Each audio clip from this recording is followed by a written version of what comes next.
How much are you willing to be responsible for? Are you willing to be responsible for your community? Are you willing to be responsible for your race? Are you willing to be responsible for all mankind? Are you willing to see yourself as God and be responsible for everything in existence? And I think the higher you climb on that ladder, the more impact you can have and the more legacy that's associated with your name.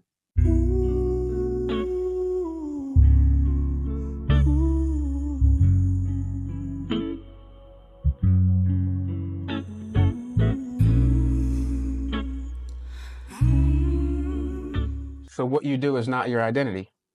It's not. When did you come to that realization? When I left banking. Yeah. Yeah. Okay. Because you felt like you were too invested in it. I was invested in it. And, it's good money. Back when it was good money, it was good money. And, it's a good profession. Like, you're a banker, you work with business owners, and, you get to meet certain people and develop relationships with people that normal working people probably wouldn't develop a relationship with, right? Unless that person's a neighbor or something like that. So corporate card, gas reimbursement, all that is good, but I wasn't happy. It was like, man, bro, I'm miserable. I gotta get out of here. Okay. Yeah, I love your content.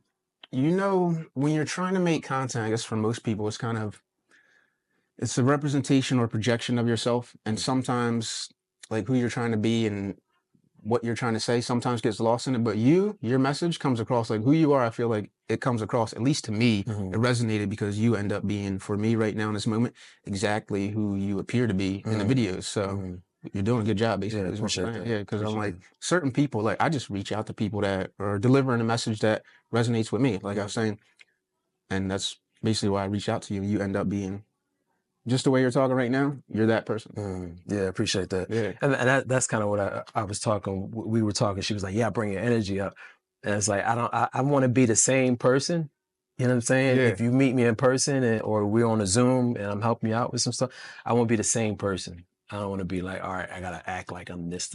But I understand for the entertainment value. She was explaining that the energy draws people in. Yeah, You know what I'm saying? So it's something I'm working through. Yeah, But me no, I too. appreciate that, man. Yeah, we're gonna both be working on it, I guess, because I'm the same way. Pretty flat, pretty monotone, just low energy. I always felt like low energy for me helped me say like, stable and balanced. You never get too out of Stoicism, pocket. right? Yeah, exactly. Yeah. Just like, and when sometimes you not judging, but you see other people that just like quick to be this way or that way. I'm like, that seems like an interesting state of existence that it just looks uncomfortable to be that unbalanced at any moment. So yeah. It's like something flies from the left. Like, how you gonna handle it? Yeah, You know what I'm exactly. saying? You're not even Okay. grounded. Yeah, absolutely. So let me introduce you. Welcome back to the Awakened Voidant. Today's episode, I believe it's number 54. I could be wrong. Today we have a special guest, someone that I reached out to via the internet, via Instagram, correct? IG, yep. Instagram is how I reached out to her. We have Will Lane here talking with us today. Thank you so much for coming through. Appreciate you. Absolutely. Thanks for getting Thanks for back having to me me. on. Yeah, absolutely. Sometimes when I reach out to people, because you have a following, when I reach out to people who have a following, I don't know, what the response is going to be, but you got back to me in a couple days and, apologize for the delay, which you didn't have to, but I appreciate that. Appreciate you and all the work you're doing here. Like, your message is always positive. It's inspirational. It's different. You cover different facets of life, which, that's how we learn now, through social media. So yeah, thank you for reaching out. Yeah, absolutely. So our connection, I don't know if I was connected to you through Gary first, Gennari of the Gunnar Academy, or afterwards, but I think that's how I stumbled upon your content via me being connected with him. So I wanted to ask you how do you know Gary? We grew up together. Okay. Yeah, we grew up together. So basically that's why you're repping the Gunnar Academy and the content that you produce and the videos you produce. I saw you're wearing a sweatshirt. Yeah. He's a good brother, man. Always been positive. Always had a good, certain people you just have a good connection with, right? And we were those two. It was a whole bunch of us, but we always just, I think, saw life very similar. Even though maybe different backgrounds, but always saw life similar. And you meet those people, right? There's this part of your tribe, so You know, anytime I see him doing something, you know, I always promote him and push him and support him. And I feel like he's always done the same for me. So Yeah, it's that's always love. amazing. I'm sure he appreciates that, especially because your content looks amazing. You know, like we were saying before, the clarity is good. You look like you're wearing a nice new sweatshirt, nice and bright white. It looks good. So Right. anyone that was be promoting or helping me in that way, you know, I'd be appreciative of it. So I'm Absolutely. sure he does. That's a good look. So today we're going to talk about everything that you are and everything that you do. But something I recently saw on some of your content as I was peeling through it, you said that you lost your father at an early age, and that is what had your mind focused and switched towards security. Yeah, and I didn't lose him in terms of him passing away, but I lost him in terms of him being in the house. All right, so you know, I was about 6 years old, and I hadn't seen him for a little bit, right? And it wasn't unusual because he was an electrician, so he did a lot of shift work. And you know, sometimes I might not see him for a day or two, or you know, I don't know how long it was because the concept of time is different when you're 6 years old Yeah. versus you know a grown man. But um, I hadn't seen him for a little bit, and it wasn't just like he wasn't home. It was like he was gone. I can't explain it, but I knew he wasn't part of the house Mm. anymore. And so I asked my mom one day. She was taking us to my grandmother's house, and I said, you know, where's Dad? You know, I haven't seen Dad, and she ignored me at first. And so, being a 6 year old, I don't know if you ever tried to frustrate a 6 year old by not answering, but we don't get frustrated easily at 6, right? Keep asking questions. I said, "Hey, Mom, you know, I haven't seen Dad. Where's Dad?" And she said, she turned down the radio, and it's my brother and my sister in the back seat with me. And she said, "Your dad's not coming home anymore." And I kind of knew what she meant, even though I didn't know what that meant. She said, you know, he's going to live with someone else, and you know, we're not going to be together anymore. Do you have any questions? And it's like, nah, you know, let me figure it out. But, you know, my stomach just dropped, you know, like, you know, who's the new security? Like, who's going to, you know, everything just feels better when Dad's home, Mm-hmm. right? And now it's just us, and just seeing the way my mom worked, you know, she worked like days sometimes. It might be, you know, 3 or 4 days before she'd have a night of sleep, right? Because she worked at night, and then she'd have a day job, and then she had part-time jobs that she did on the weekends, just picking, you know, filling in the gaps and picking up the pieces. And she was a stay-at-home mom. So all this was kind of just like Mm. thrown on her on a whim. But just seeing how hard she worked, and she never complained. It just showed me like what's possible if you put good work behind it, and you know you have faith in a higher power. Yeah, you think that's where you got your work ethic from? Absolutely, 1,000%. And I'm not saying it's always good because I'm nonstop, man. I'm always working. So I'm not saying it's always good or you should be this way, but that's what that was the new security, right? Working filled in the gap of not having dad's security. So in my mind, it's kind of like we had these connections, and it's like, man, if you always want to be secure, you always got to be working. And again, I'm not Mm. saying that that's a Okay. good thing, but that's how my mind mapped, Yeah. right? So yeah, I mean, it's not wrong if you're the one relying on you, right, right? Like, who else is gonna do it for you? You exactly, know, we need a little money. exactly. Yeah, that's interesting. Do you think in those moments, if you like, I want to ask you, how did you carry that? Because you know, nowadays, these days, we're all worried about the emotional health. We're trying to be focused on the emotional health of people. And you, in that moment when you found out that your father was no longer coming home, I'm imagining that as a child, you don't get the chance to communicate with anyone, so you internalize a lot of that. How Absolutely, did you carry that? absolutely, absolutely. Um, that's a good question, man. And I still work through that today, right? Because Yeah, I it's bet. like what happens is you go inward, Mm-hmm. right? Shut down. You stop being external because you're trying to resolve stuff, right? It's trauma, Yeah, right? absolutely. And what happens when we have trauma, we either figure out something else out there to help us deal with it, or we go inward, right? So yeah, I went inward, man, and it's like I think the thing that pulled me out of it is realizing that if you're inward and you're introverted, it's really difficult to do anything, right? Because you're Yeah. only in your own little world, right? So you get quiet, you shut down, And if you want to, if you want to be able to take care of yourself, if you want to be able to produce at any level, you have to be extrovert. You have to be out there. Like, what are other people's problems? But for one reason or another, whatever, some people never come out of that. I was able to figure it out and say, I'm trapped in here. I got to figure out how to get out there, if I'm going to survive. So I don't know what your question was, but that's kind of what the answer came up as. I don't remember either. So I'm just listening to what you're saying because we maybe this is why we connect, or your story, your message, the way you deliver it resonates with me, and how you carry yourself, because maybe we have had a similar journey. Because I forget what I was even going to say just now too. I wouldn't have it done any other way. I wouldn't. I think it was perfect. Like, if I'm fortunate, man. If I had to leave here today, I had a ball. Because I think at the end of the day, man, it's funny. You can't take anything with you on this journey, man. The only thing you can take, I believe we take with us, is the lessons you learned, along the way, and however you grew as a spiritual being. But everything else stays here, man. You can't take your money, your cars, your watch, anything that you find, even your family. Like, everything you acquire on this plane right here, at one day, at some point, you will leave behind. Yeah. Good. I remember what I was going to say now. It's so simple.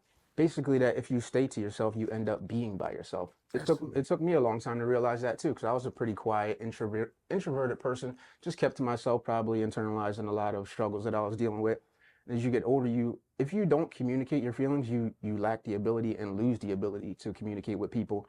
And that's all this world is communication with others. And you have to be able to interact and, work your way through situations in every aspect of your life, especially if you want to have a family. Right. But I wanted to ask you, do you have a family yourself? I don't. No. Okay. No, not in terms of. I mean, I have a family, Yeah. obviously, Okay. but in terms of having children, no, I don't have any children. It's one of those things. I never really had a desire. Like, my highest freedom, my highest level of value, I know, is freedom, right? So I haven't had children, but I've been blessed in other ways, in terms of, like, I've been all over the world, and I've always done what I've wanted to do. Interestingly enough, I am dealing with the situation right now, and I'm having to confront, whether I'm still going to continue with, doing my own thing just for me, or go into a situation where, now you are more responsible for someone more than you. And I see the value in it, definitely, because it's like we talked about, you can't take anything with you. However, you can leave people behind that you can still continue to be remembered for another generation or two, right? Because nobody remembers anybody after 2 generations, unless you did something really, really dramatic while you were here, and that should always be the goal. But it's probably what 0.1% of humanity that we remember after two generations. Yeah, people talk a lot about legacy. You hear that talk about legacy right now to people that are really chasing it. So it's something that you believe in? Absolutely, Yeah. 1000%. What does it mean to you? It means that you continue to survive indefinitely, right? 2 generations. If you make it 2 generations, I would say that that's a good measuring stick. But the longer you can go, the better. And I think it all comes about, like, how much are you willing to be responsible for? Right? Most of us are only willing to be responsible for just ourselves, and maybe you get to that second level where you're responsible for yourself and your family. But most people never take on a responsibility. Are you willing to be responsible for your community? Are you willing to be responsible for your race? Are you willing to be responsible for all mankind? Are you willing to see yourself as God and be responsible for everything in existence? And I think the higher you climb on that ladder, the more impact you can have, and the more legacy that's associated with your name. Yeah, absolutely. And the more you develop as a person. Right. Every challenge, they say that, having a child completes a man, or can complete a man, Do you or have one kids? a person. Yeah, I do. Okay. And it helps you, develop and evolve as a person for sure. I think it stretched my capacity for loving another human, because as a person that had no father in home, I was a little cold, for sure. I would say lacking love for probably self and others, honestly, just going through the world hurt, and pain, and just carrying that and having a kid absolutely changes it 1,000%, and just it breaks you down. Yeah, so it's extremely impactful, necessary, to each their own. I would do it again every time for sure. You thought a little bit. About whether I would? Yeah. Just in this moment? Yeah. Yeah, I thought, yeah, for sure, because it ain't easy. I appreciate you calling me, yeah, because it's definitely not easy, yeah. So yeah, but yeah, I would do it again for that part. The challenges that come with it, whew, it's a lot. Let me ask you a real question though. Is there Please any do. part of you that is maybe envious about a guy who doesn't have those attachments and that responsibility and is making those sacrifices on any level? Absolutely. Okay, Yeah, that's an honest yeah, answer yeah, because a lot of absolutely. people would no, never, Oh, no. absolutely. Yeah, I want to tell you right now, like, keep doing your thing for sure, because it feels. I don't know. It's hard to describe. I think if you get into a situation where everyone is on the same page and everyone is all supporting each other and you all have the same mission, it may feel the same, even when you're still chasing you. If someone's supporting you, chasing you, it's still going to feel similar. You're just going to have less time to do it, basically, and you're going to have to, like me coming here to do this now, I have to really make sure that my time is useful, because then I got to jump back in and go be a dad. So only thing I think you lose is time, really. That's all But we got. time is That's yeah, the most exactly. valuable Time being the resource. most important commodity. So yeah, Right. time. But yeah, and yeah, of course. Yeah, absolutely. Any person, no, it's unique to the person for sure. But let me speak for me. I was going to say any person would probably feel that way, but unique to me, I'll say. Yeah, absolutely. Yeah. Yeah, but the same token, your life can have a lot more impact, right? That legacy is intact. Yeah. Legacy is an interesting thing. I never, probably because I don't come from it, I never thought much about legacy. When I hear people talk about it, that's why I want to ask you how you felt about it personally. Because, people try their hardest to do their best that they can to raise their kid. And sometimes the kid goes, or people that if you didn't, there's so much value in working for it, right? Like if you leave everything to your children and they didn't have to work for it, they didn't have to develop themselves, they didn't have to grind, they didn't have to hustle, the traits of the person end up being different sometimes. Absolutely, bro. Most people don't think about this is like we need problems. Yeah. That's part Yeah. that's part of the game that we sign up for coming here. Like we need problems. Like if you don't have problems, you will figure out a way to create something. Look at the trust fund baby, right? Yeah, exactly. Everything they ever wanted, right? The four-wheelers as a kid, the nice clothes going to school, the Mercedes Benz at 16 when they got the driver's license, and the kid can't stay off of drugs. Yeah, yeah. Because if he doesn't have a problem, he will create one for himself. So this is, I believe, especially for young men, like raising young men, it's like it's not to give them everything, even though I know that's a natural, nurturing is, having something of your own. It's really to prepare them for the challenges, because if you're going to be out here and be able to survive and take care of other people that also need to survive, you need to be tough, man. You need to be able to handle adversity and handle it in a way that it doesn't look like you're, about to have a nervous breakdown every Tuesday. Yeah. So when you speak to legacy, I was thinking more financially. You're thinking in many ways more than just financially, obviously. You're talking about emotionally supportive, healthy balance. Okay, that legacy. Right. Okay, Absolutely. yeah, I I was told you I'm thinking not about money. Yeah. I do this for a living, Yeah. but I look at everything through the lens of life. Okay. Yeah, absolutely. I agree with that. Yeah, as far as that legacy goes, yeah, I definitely want to leave, behind some emotionally strong, young man for sure. So I wanted to ask you, did you ever think where you are right now, when you embarked on the journey to become who you are, did you ever think that you'd have as much success as you're having right now, currently? Success, again, the success is a big word, right? Because it's like, what does it mean for you versus what it means for me? So success for me was always about being able to do what I wanted to do when I wanted to do it. That's a successful person, right? Not having any boundaries. If I see that thing right there and I want it, I'm going to do it. That's success for me. So did I ever see myself? Yes, because that was always my primary objective. to have freedom. That was one of the reasons I left banking, because while I may have had the external things called success, right? It wasn't my definition of success. It wasn't freedom. I didn't feel free at all. Like I was owned by the bank. And even though I had a certain level of freedom, like I didn't have to be anywhere at any specific time, like I was paid based on the results that I delivered. But at the same time, like we said, time is the most valuable commodity. I was having to give most of my time to this company, so that wasn't success for me. Okay. Yeah, so maybe the kid thing, think long and hard about that, because you're giving up some time and Right. some freedom for Absolutely. absolute sure. And that's a good feeling sometimes. It really is, going back to that. It really is good sometimes when you're doing something, when you're serving in service of others, when you're doing something for or with your kid, knowing that maybe in this moment you might want to be, or you could not want to be doing something else, or you could be doing something else for yourself. It does feel good. Mhm. There's a lot. There's, Mhm. some balance to it. And it's you. It's not like you're giving it to a thing. Yeah. Like you're giving it to yourself, Yeah. really. So I could see the trade-off. Yeah. Yeah. Yeah, it's interesting. So success for you, obviously, it's not just financial. No, Okay. absolutely not. Okay. I think you need a certain level of financial success, because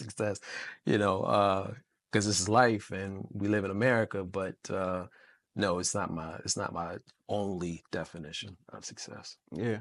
What was it that steered you towards wealth management? Yeah. Would you call yourself a wealth manager? What was it that drove you in that direction? Going back to that ride to my grandmother's when I was 6, right? I didn't understand obviously all the financial aspects at 6 years old, but I always looked at money as security, because that's what mom had to make in order to Mm. provide us with security. So it's like, even, graduating high school, I went to, I almost went into the Navy.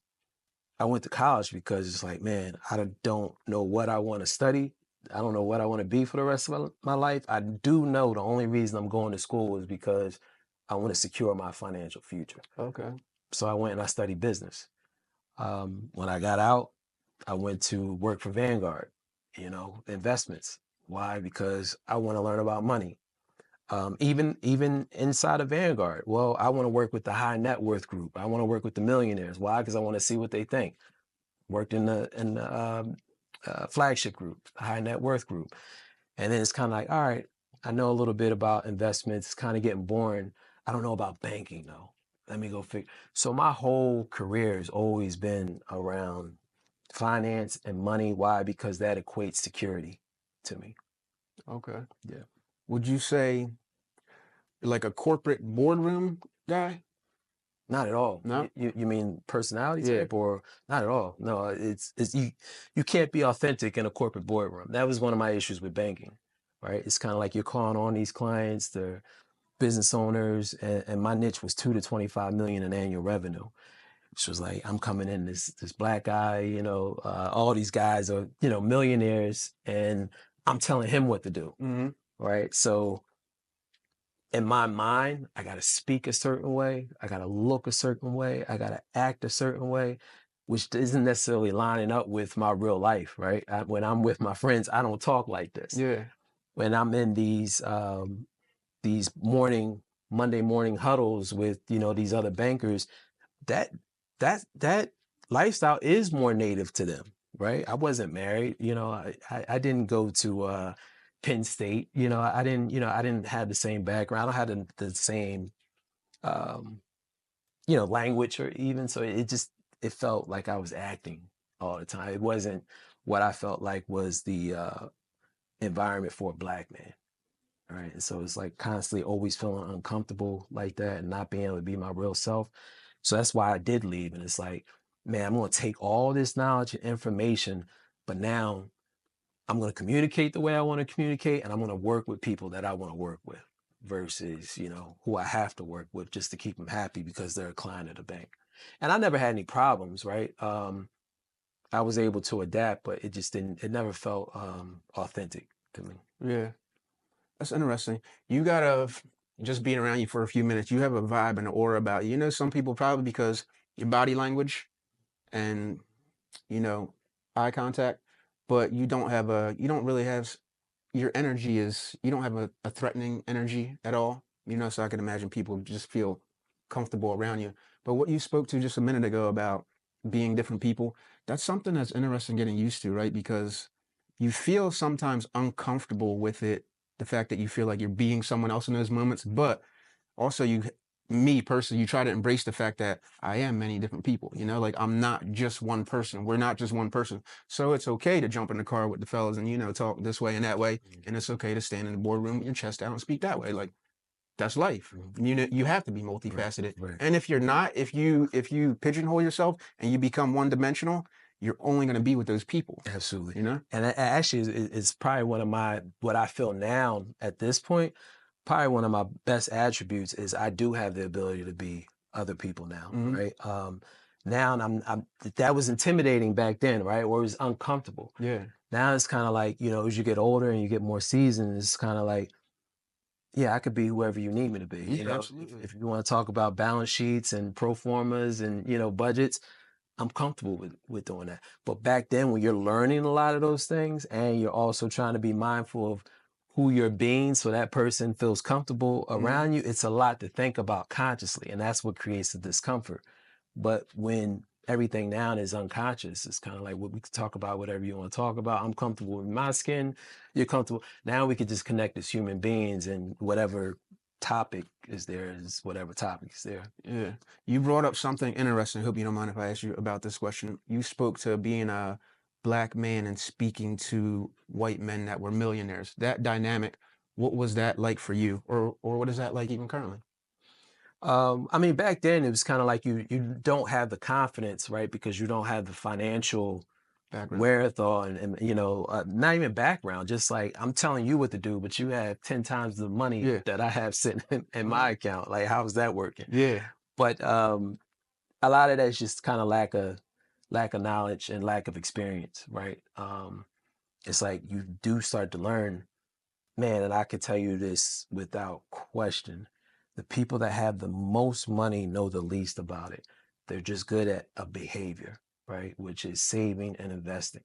The reward system is set up for those two things, saving and investing, right? And that's the behavior that's passed along from their parents. And, from they don't have the they don't have the desire to consume like a lot of us do in our culture, but that doesn't mean they're financially savvy, right? They do what they do and they have that reward system which is set up around those things, but rarely do they know a lot about money. Very rarely. Yeah. And I've come across it too many times. So it's like when I walk into a room, when I sit down in front of a table, I don't care how much money you have. I know 9.5 times out of 10, I'm going to be able to add some value to your situation. Yeah, that's interesting, the building confidence part, right? Because even as a creator or creative, sometimes you feel like if you don't have the audience of a larger person that's creating, that you don't know as much as them or you're not as good about it. But sometimes when I see people, I'm like, I could do that, that's Everything's easy. around consistency, bro. Yeah, The life hack is consistency. If you do something of over a long enough period of time, you will become good at it and people will recognize you as being good or expert. But I think that's something that's not talked about enough, how it's just all about being consistent over long periods of time. yeah, absolutely. So I want to veer off and dive into what you do, if you don't mind. Absolutely. I want to ask you, what are some of well, first off, as it pertains to building wealth manager, what's the most conventional way that or advice or strategy that you implement for people as far as building wealth management and a safety net? So it's no one size fits all, right? If you were to say conventional, Yeah. if the question were to be, what is the most conventional way to build wealth? It would be to set up a plan to have that happen systematically, whether it's, money going every 2 weeks into your 401k, whether it's, putting money aside to go into a separate account so you could put it into another vehicle at some point once a year or something like that. It's really about, again, consistency. That's the most conventional way. Like I remember working at Vanguard and I had a client, they worked for the post office, never made more than 40 grand a year. Now, 40 grand a year in 1980 was a lot of money, Yeah. right? But never made more than 40 grand a year. And this guy had over $1 million. But he told me, he said, we only got a car once every 10 years. We live in the same house. Houses were, maybe 20% of what they cost now. And so housing was a lot, cheaper. But again, his reward system was set up to save and put money away. And most people don't realize the power of compounding, like compound interest, putting your money away, because eventually that money will make more money, right? You want your money to have babies, right? Yeah. And in the simplest term. And once you get that compounding going over a long period of time, it snowballs. Yeah. And unfortunately, if you don't have that behavior to begin with, you never get to appreciate that. Yeah, it's interesting. It's just like you were just describing a moment ago about consistency. It's a similar thing. Right. If you're consistent, the interest of that consistency is going to pay off long term. Absolutely. For sure. If you keep going at it, same as investing in yourself. Bouncing back and forth, I want to ask you, what do you think is the driving force behind the financial literacy amongst our people, and what drives us towards wanting to consume so much? Like, why are we the biggest consumers? Well, you look at what's behind consumption, right? It's a dopamine release, right? So if I get a new car, if I get some new clothes, it's a dopamine release. And we're all wired to feel good, right? Or the desire to feel good. Take that and you look at our history, right? In this country, a lot of the trauma that's in our genes, right? And not all of us necessarily, right? Because I believe a lot of us were already here, but from those that came over from slave trade and things like that, there's a lot of depression baked into our DNA. And I think we view getting away from that depression is consuming, right? Through consuming, I get to feel better, dopamine release. You appreciate me more because I'm wearing a certain thing on my feet, or she gets to feel better because she has a certain bag that she's carrying on her shoulder or, on her hand. And so a lot of our financial troubles are more, I believe, emotional based, more so than behavior based, right? Because until you get the emotional aspect right, you can't get the behaviors right, right? Because a thought delivers emotion. That emotion causes you to take a course of action. So if my thinking isn't right, my emotions aren't right, I'm never going to take the right actions that align with creating wealth and being, having money. Does that make sense? Yeah, absolutely. Okay. Yeah, you're right. It's a feeling. Like, I've been through it as a younger person, emotionally damaged, distraught, whatever I was going through, using things to try to heal that, or to feel something, to feel good. You see a lot of people, let's just talk about rappers. I do know one personally, but they go, it's like a process. Most of them, they come in, they probably, assuming some of them, not trying to generalize, but they come from nothing, they have rough backgrounds. So you try to you purchase your way through it. And then they get to a certain point in their life and they realize, like, I just purchased all this stuff and I'm still the same person. Like, I still have to deal with it. People don't respect me or love me anymore. And I just spent $5 million and now I'm in debt. And once they get to that point, it seems like people grow into someone, or they start trying to lean into or learn more about being financial illiterate. So that's I think one of my favorite episodes of Cribs was I don't know if you remember that show. Oh, yeah. Redman, when they went to Redman's house, Yeah. right? I thought for him to like go against the grain, right? Everybody else is renting house. We didn't know they were rented at the time, but renting houses, cars, and everything. This guy, he's rubbing the two wires together for his doorbell and everything. But that's more what it's about than the other stuff, right? The other stuff is for everybody. I remember hearing, I forget what rapper it was, maybe Loon or somebody like that. He was talking about how, yeah, he had this new car, but he could only appreciate it when somebody else was appreciating it with him. Right? When he was just in the car, it was just a car. Yeah. But if he had one of his homies with him, or a female or whatever, the car now was really a car. Yeah. You know what I'm saying? So like a lot of the stuff we do is not even for us. We're happy with very little. It's for everybody else. Well, if I heal up all my emotional trauma and holes, I no longer need you to appreciate me. I can appreciate myself, and you can appreciate me because I appreciate myself. Yeah, absolutely. If And that don't, makes sense. yeah, and don't Yeah. need that external gratification. Right. Yeah, Absolutely. absolutely. Money is it's an interesting, like, how do you, let me ask you, since you're a money person or you deal with money, not a money person, but how do you view money? Like, how do you view it? Because I personally, I view it as a tool, but there's so much to it, Right. because like you say, you can use it in so many ways. Like Right. you can use it for the positive Right. or it can destroy you. Right. Absolutely. So it's like, it's funny because this has been a continual process for me. I've always been emotionally attached to money. And if you look at the most successful people, and I can definitely say this from my personal experience and working with a lot of wealthy people, they have no emotional attachment to the money. It's just a tool, Hmm. right? Then primarily speaking, that tool is designed to make more money, Yeah. right? But there's no emotional attachment to it. I think for us, because we were kept out of the whole economic system for so long, we get emotionally attached because we don't have our confidence and our ability to replace that money once it's gone. And anything you're afraid to lose, you'll become emotionally attached to, Mm. right? But when you're maybe a different race, that things have always come. I won't say it comes easy because I don't think it comes easy for anybody, right? But not being able to get money has never been an issue, Yeah. right? When you come from that, it's a lot easier to use it as a tool because, all right, well, if that blows up, I do my due diligence. I make sure, everything is what I think it is. I can take a calculated risk.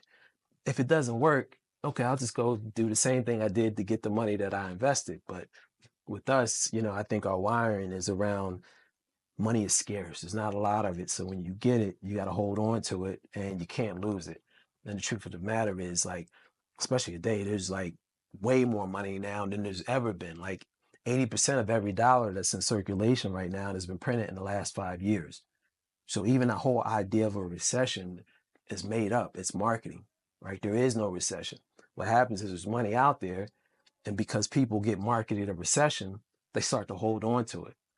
And we start to hold on to it. That's what creates the recession because it's not flowing as freely. But how do you get around that? Be willing to provide more value to the marketplace than everybody else is offering. I know it's kind of a long answer, and I hope you got something. Yeah, You yeah, caught what I yeah, was yeah, saying, yeah. but I'm pulling what I can from it. yeah. Yeah, don't they say, I think the first, I forget the year it was, what was it? The first market crash, didn't that have something to do with people being scared of the market crash and so pulling all their money out of the banks?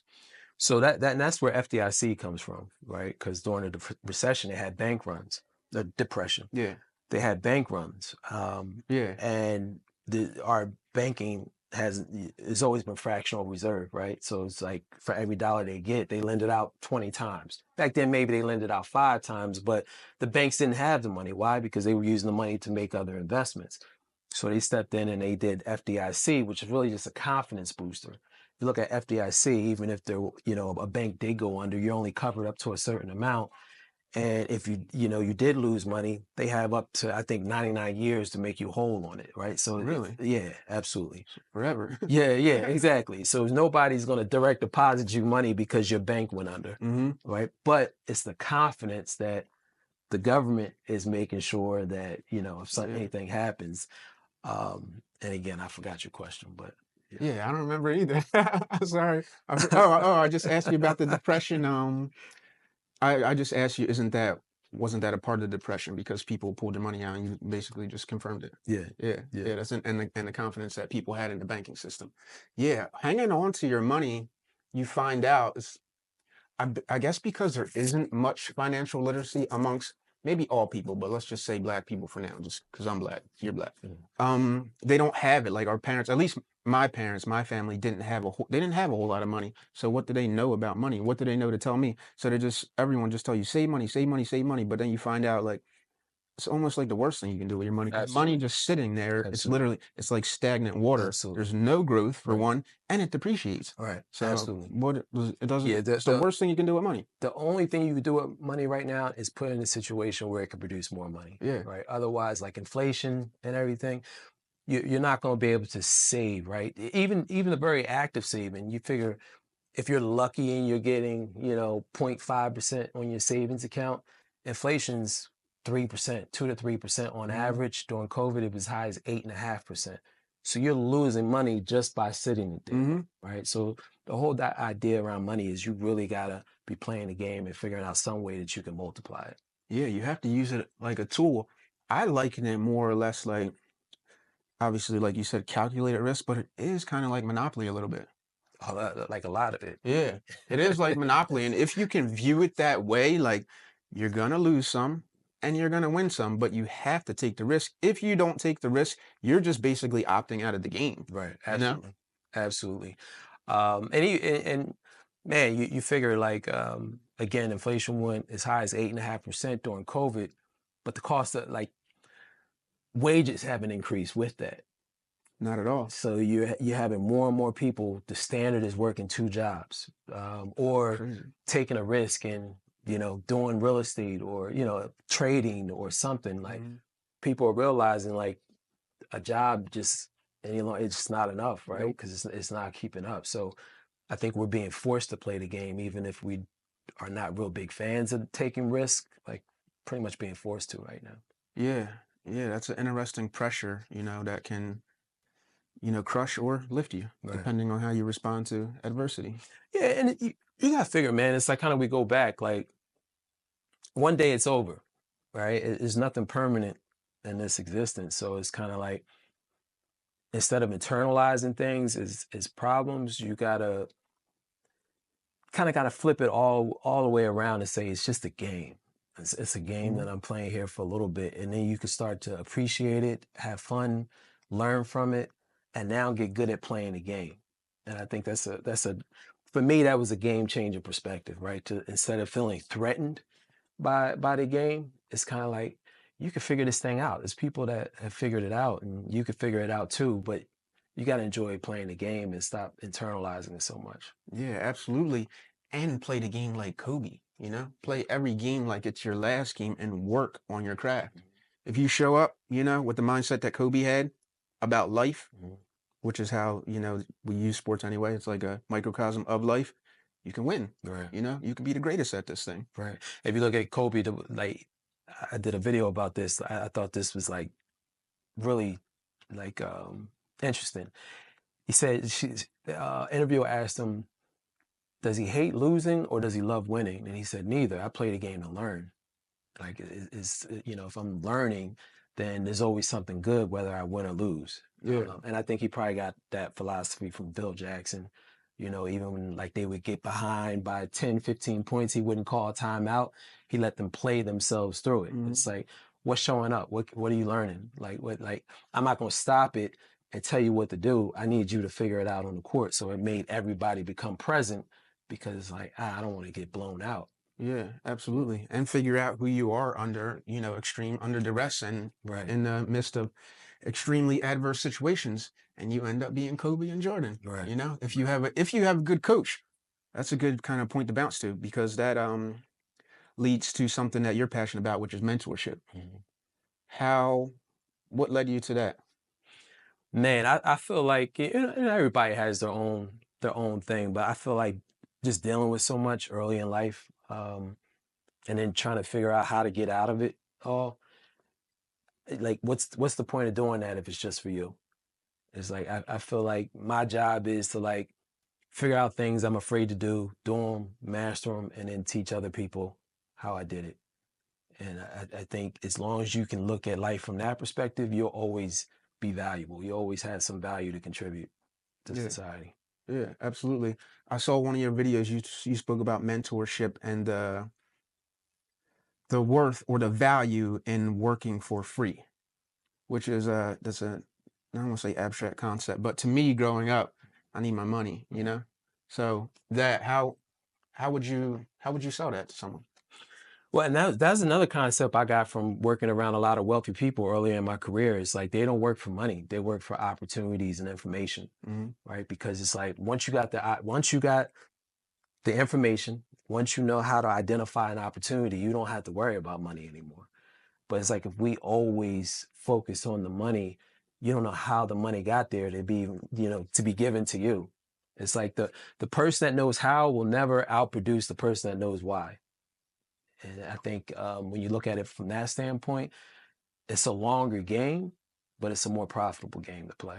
Yeah. Does that make sense? That's how Yeah. you look. Yeah, absolutely. 'Cause I was thinking about the how and why part. Sometimes I got to sit in it, Mhm. or else I'm just going to blow past Right. it. So yeah, that absolutely makes sense.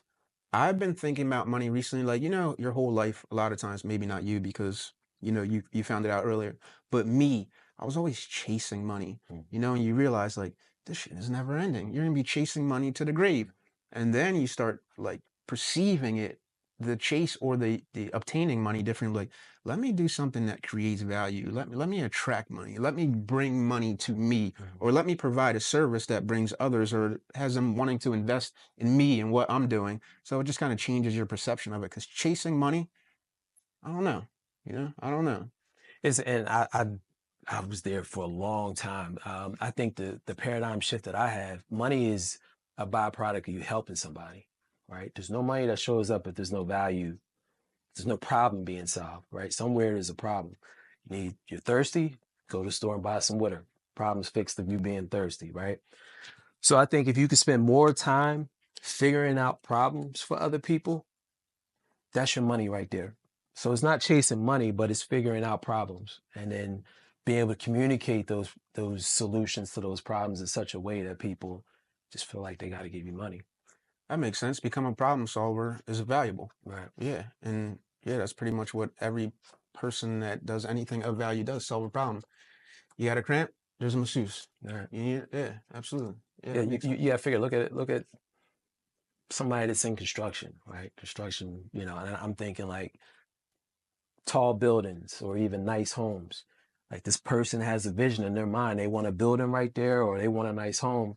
My problem is I don't know anything about lumber and plumbing, and this guy's a general contractor. He knows how to do that. If you go to his house or you look at his bank account, there's no scarcity that exists, right? Yeah, Why? Because he knows how to solve a big problem. yeah, yeah. As a younger person, clueless about money. I probably like for someone that didn't have any real skill, I'm not rapping, playing basketball, any of those things. I was probably stumbled into, luckily, a pretty decent, substantial amount of money and blew it all. Mm. Blew it all just because I didn't know what to do with it. Mm. And probably some fear too. I imagine that's a lot of what holds people back Mm. from doing anything. Just being around, should I invest? Just not knowing, not having anyone around me to be like, where can I put this money, or what can I do with this money? And therefore just Right. just letting it go. Happens more times than not. Yeah. And the culture is not helping you, right? They're teaching you to blow the money, Hmm. right? You need a car. Did you buy a car? I did. Yeah. That was the only thing that I bought that had value in the end, where I could at least resell that, try to get some money back. Right. But yeah, bought a car and tried to be practical about it. Just an Acura, nothing crazy. Could have went, all the way with it. But I was trying to do the right thing with money, but just having no real direction. Right. Yeah. Well, they don't teach us about money in school, right? Man, I got an MBA in finance. I didn't learn anything through all grad school about how to create money. I learned about stock valuations and everything else that would prepare me to work for another company, but it didn't show me how to put wealth in my own household, right? And you got to think that's not by accident, right? Most of us don't do well in math. Like a lot of students don't do well in math, don't like math. And if you look at the way math is taught, it's not even taught in a way that's friendly to really learning it, right? It seems like it's taught more to confuse you than anything else. So it's like when you talk about numbers, which we already have an aversion to, and you talk about finance, something I have no idea what's going on, most people just disconnect from it, right? Or they engage in it passively through their 401k, but they don't really know what's in their 401. I deal with that every day. Like, man, I got this money in this 401k, right? It's been there for 30 years. I've got some money now, but I really don't know what I have, or they told me to do it. So Yeah. I did it. As a 401k, that's something that gets pulled out of your. Well, how do you feel about 401ks? And what do you advise people to do with them? So I think if you're getting an employer match, it's free money, right? So do it up to the match. My big problem with a 401k is like you never get to decide how much of your money you get to keep in the end. Why? Because it's pre-tax. So you're gonna owe taxes. Well, what if taxes go up? Well, that means you'll get less of your money. So to me, just logically, if I say things out loud, I'm going to put all my money, I'm going to spend all my years working, putting money into this account, but I don't know how much of it is mine yet. Just doesn't sound right to me, Yeah, right? not at So, all. so I think it's a good way to get yourself into the habit of investing. I think if your company is giving you some type of employer match, it's good to take advantage of it because it's free money. I don't think it's a good vehicle to just put all your money into. And it was never meant to, right? How can you have a retirement plan and you have no idea how much is going to be in that retirement plan? You don't have any idea how much the money you get to keep.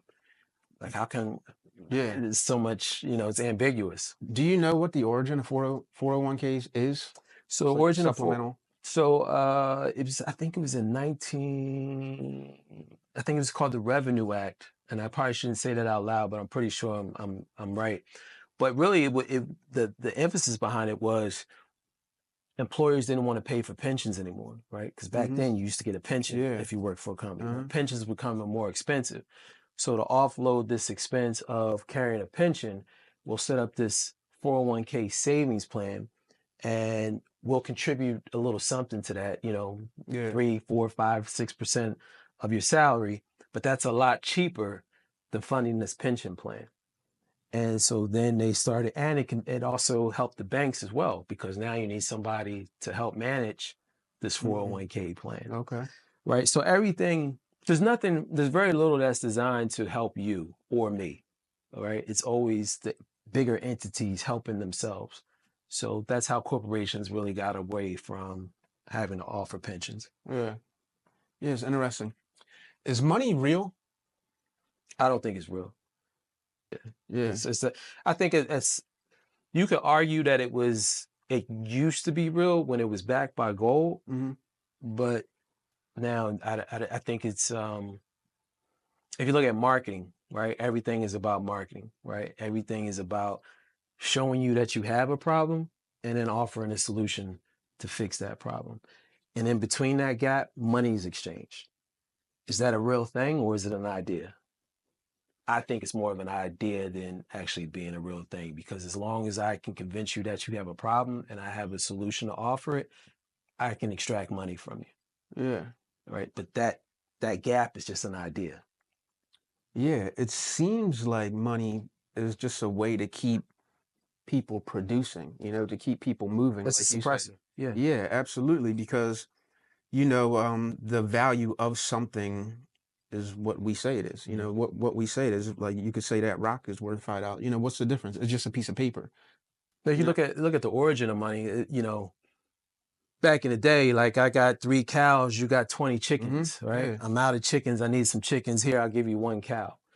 But then as society starts to get more advanced, money is just a storehouse, right? So I don't have cows, I don't have chickens, but I have this money, and you can use that money to trade to go get your chickens now. Mm-hmm. So it's really just a storehouse of value, is the way I kind of see it. Yeah. Yeah. It's very interesting. Perceived value, let's say Yeah, perceived value. exactly that part, especially because you said the majority of money has been printed in the last few years. It just seems like the fact that they can just keep printing the money, Right. kind of obviously it decreases the value, it inflates, but it almost makes it seem like there is no real value to it. Mhm. It's just they're just making it, Right. you know? Absolutely. And look, the stuff that they printed for, like how much have you seen direct benefit from?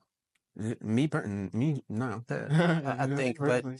if you look, $37 trillion in debt, and there's not too much that you could say that, and all that 37 trillion wasn't printed, Mhm. recently, but it's a lot of money that's owed.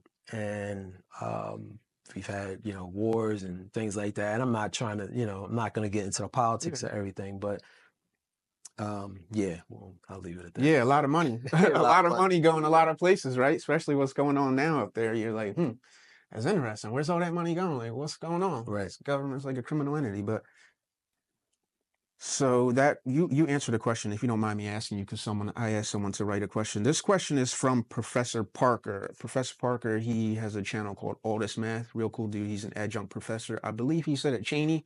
If I'm incorrect, I apologize. But he asked, do individual pursuits hamper progress to development and achievement of collective wealth for our community specifically? Do Uh, you believe that? Give me an example of an individual pursuit. I guess just one person just chasing a bag. Basically, how a lot of, I guess, society kind of pushes us in that direction, but just makes it like, I'm about mine, you go get yours, you figure it out, to the point where we're not helping each other. Yeah, man, absolutely, it does hamper the progress, because if you look at other communities, unfortunately, they work together, right? The Asians have their own banks. Every other culture has their own community and banks and philanthropy that helps out their community, except for us. And you can't operate in a silo, right? At some point, all right, well, you've gotten all this money. At some point, you're gonna max out, right? And now what? Like, now you're trying to hold on to the money, or now there's no.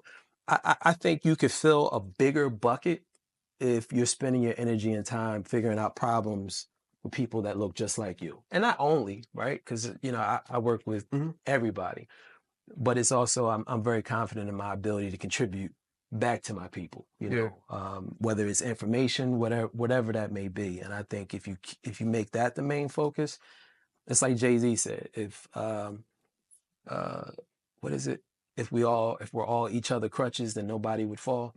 That's how you raise collectively, right? Economically, group economics is how we rise collectively.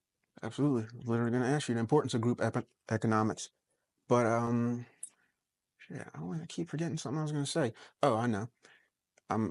This is a large word for this, but I want to say captivated by your speaking. Honestly, because have you ever been on a podcast before? Yeah, I had a podcast long. Oh, okay. Yeah, because you're a great speaker. I love the way that you clear up things so there's nothing, the message can't be misconstrued or mixed up. Like, if you say something that you feel like could be misrepresented, you go back and clear that up. That's really good.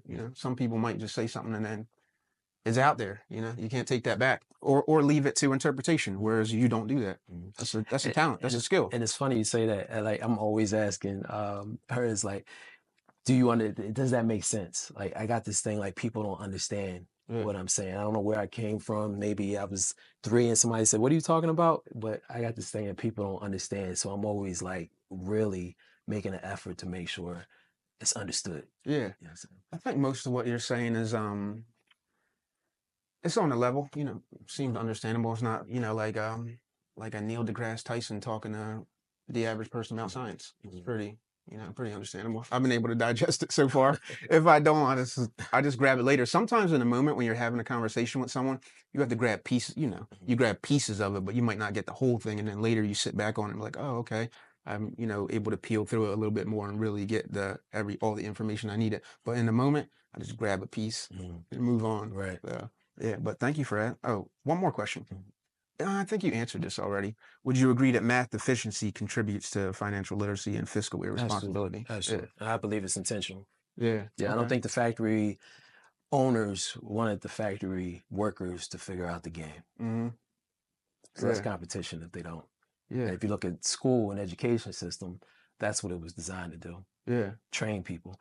Like, if you look at education, it's like one of the, and it's crazy. A lot of people are going to disagree with this.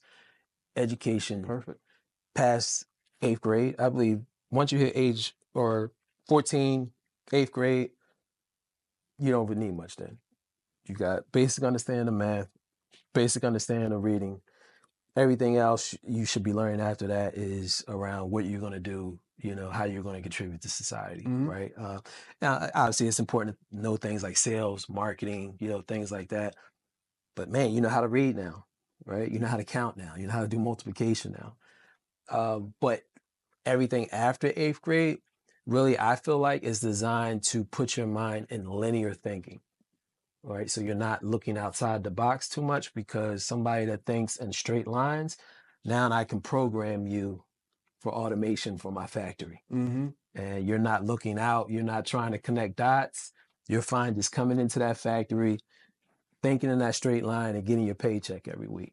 Because if you look at, there's a ton of millionaires and multimillionaires that are high school dropouts, college dropouts. That's why, because they didn't damage their thinking, right? They can connect more dots because they're not looking to get an A on the test. They understand that learning only happens by you trying to do something and failing and figuring out how you can get better at it. Yeah. Absolutely. Yeah, it's an interesting system, right? Because in it, while it's happening, like from the outside, it looks beneficial. But then if you step outside and really look at it, from down up, you're like, man, we're just creating the same thing over and over and over and over again. And some of the people that at least I'm sure you and myself have admiration for, they jumped outside of that. Mhm. They deviated from that. They got off the assembly line, went over this way around the corner to where it was dark at, went through all the shit, and then they end up, where someone wants to be. Right. And they didn't get the training that if you get it wrong, if you don't get the right result, it's an F. They don't have as much of that training. So they're okay getting it wrong. Yeah, yeah, which is learning. That's Right. that's how you learn. That's how you experience through. I don't even know if I even want to call it. What would you call it now? Because I don't even look at. I don't even believe in failure really. No, there is no failure. Yeah, Yeah, it's just a result. That's yeah, it. There is no failure. yeah, absolutely. One more question. This is from your clip, a piece of your content. You spoke about trying to explain, well, the mind-money connection. What does that mean to you? Mind money connection. And you asked me to put it in the context of that content. Yeah, I didn't want to. I Yeah. didn't want to do that. But no, I think right now in this moment, the mind money connection is really just about using your imagination, right? And I think that's one of the detriments of social media is we've lost our imagination, right? Now what most people are thinking is what everybody else is thinking. Because you got to look at that algorithm, man. That algorithm is designed to agree with you. Like we could be following the same exact people, but my algorithm is going to be totally different because your phone is listening to you and my phone is listening to me, right? And it's all feeding into that algorithm. So the more agreement that the app has, the more you stay locked into it. Why? Because what is agreement doing? Agreement is giving you those little hits of dopamine, right? Which should come from being out in the world and doing something, accomplishing something, reaching a goal. Every time you do that, you get a spike of dopamine.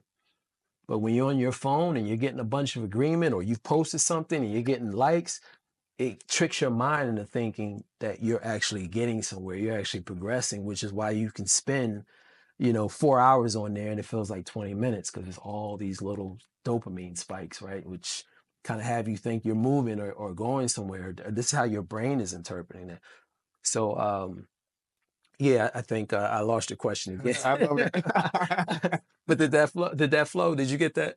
Yeah. Yeah, Do you yeah. do you even know what I asked them? It's okay. Yeah, it's Like the regular. mind money connection. Yeah. So Oh, yeah, there you the go. mind money Yeah. connection is, seeing something, right? Because we're creators, having a vision and actually going out there and putting it together and building it to be of value and service to other people. Yeah. Yeah. Absolutely. Yeah. I'm actually see what's happening to you right there. You make me feel better about that gigantic long pause that I took earlier, where my mind was wiped out. Because really, you'll say something that's interesting, and you want to respond to it, and then we get further down the road, and you're like, damn, what was I thinking about? Right. So yeah, mind money connection, and that one I didn't want to. I didn't know how to paint the picture of that content, because you were describing an interaction with a person where you were trying to explain something and it just wasn't connecting. You know what clip I'm talking about? Yeah, yeah, yeah, yeah. I was saying like she had too much education, Exactly. right? Because Yeah. I was giving her a different concept that was out of the box. We were talking about an index universal life policy as an alternative to a 401k. And I could show her how the IUL or index universal life policy worked. She could make sense of it, but it was so different from what her education had given her as the right thing to do. And she couldn't break out of that education Yeah. factor. Yeah. Yeah. So yeah. Yeah. It's interesting, right? Because like life is, I don't know, we're just kind of like computers that end up getting programmed in a sense. And if you get on that one path, if you're programmed this one way, it's very hard for people to deviate, Absolutely. myself included. That's why I try to do as many different things as I possibly can. I think personally, a message that I would deliver to my son is like, if you're good at something, do that thing. Obviously, don't identify with it. Don't let it define you. But what you really should do is work on the things that you're not good at. Right. Like go in the areas, the things that whatever makes you uncomfortable, go do that. Go get good at that, because that's going to be the thing that you're going to need the most. The things that come easy to you, they're the things that come easy to you. Right. Right. Right. So yeah, it's been awesome. Thank you, sir. Good I stuff. appreciate you coming in. Do you know? Let me check this real quick. What time is it? Oh, this is your phone. You mind if I hit it 1:40? You can. What time do we start? Probably like 12:30 or something. You came in at 12. Okay. Yeah, maybe 12, 15, something like that. Okay. 12:20. That's perfect. I think that is the last question. Does financial freedom exist? Let me ask you one more question, if you don't mind. Now, since we were talking about money, we're all over the place, basically. But does financial freedom exist? Can you define it? And what does it look like for you? That'll be the final question.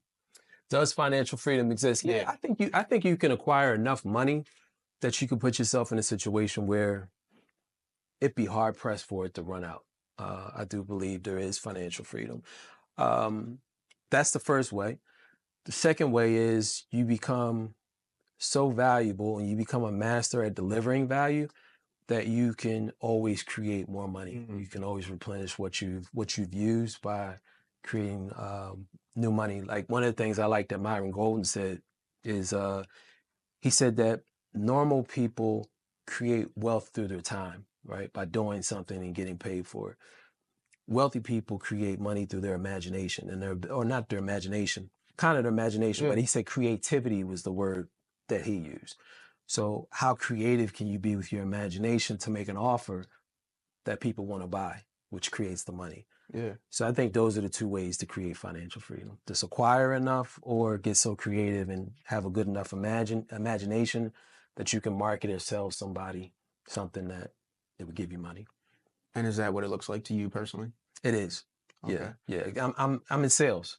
So every day I have to sit in front of somebody, listen to what they are, and then have an offer for them that basically is delivering what they saw in their mind, right? Yeah. Because when I sit down with a family talking about their retirement, one of the first questions I'm asking is, well, what does retirement look like for you?